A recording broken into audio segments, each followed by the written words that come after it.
1 Samuel chapter 21. David came to Nob, to the priest Ahimelech. Ahimelech came trembling to meet David and said to him, "Why are you alone and no one with you?" David said to the priest Ahimelech, "The king has charged me with a matter and said to me, 'No one must know anything of the matter about which I send you and with which I have charged you.' I have made an appointment with the young men for such and such a place. Now then, what have you at hand?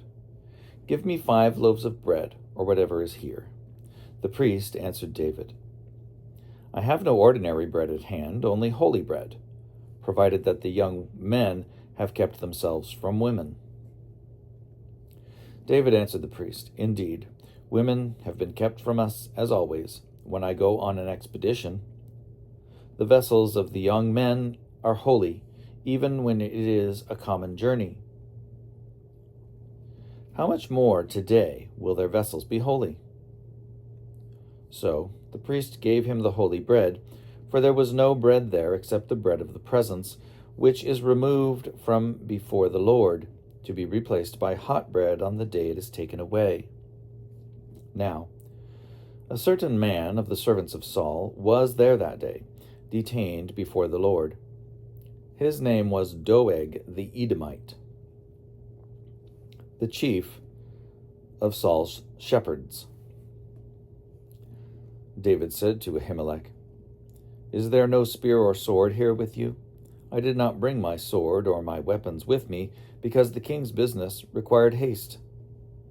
The priest said, "The sword of Goliath the Philistine, whom you killed in the valley of Elah, is here wrapped with a cloth behind the ephod. If you will take that, take it, for there is none here except that one." David said, "There is none like it. Give it to me." David rose and fled that day from Saul.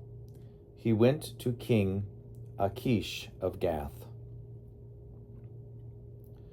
The servants of Achish said to him, "Is this not David, the king of the land? Did they not sing to one another of him in dances? Saul has killed his thousands, and David his 10,000s."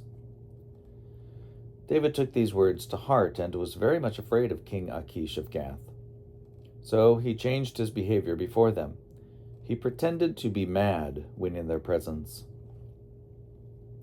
He scratched marks on the doors of the gate and let his spittle run down his beard. Achish said to his servants, "Look, you see the man is mad. Why then have you brought him to me?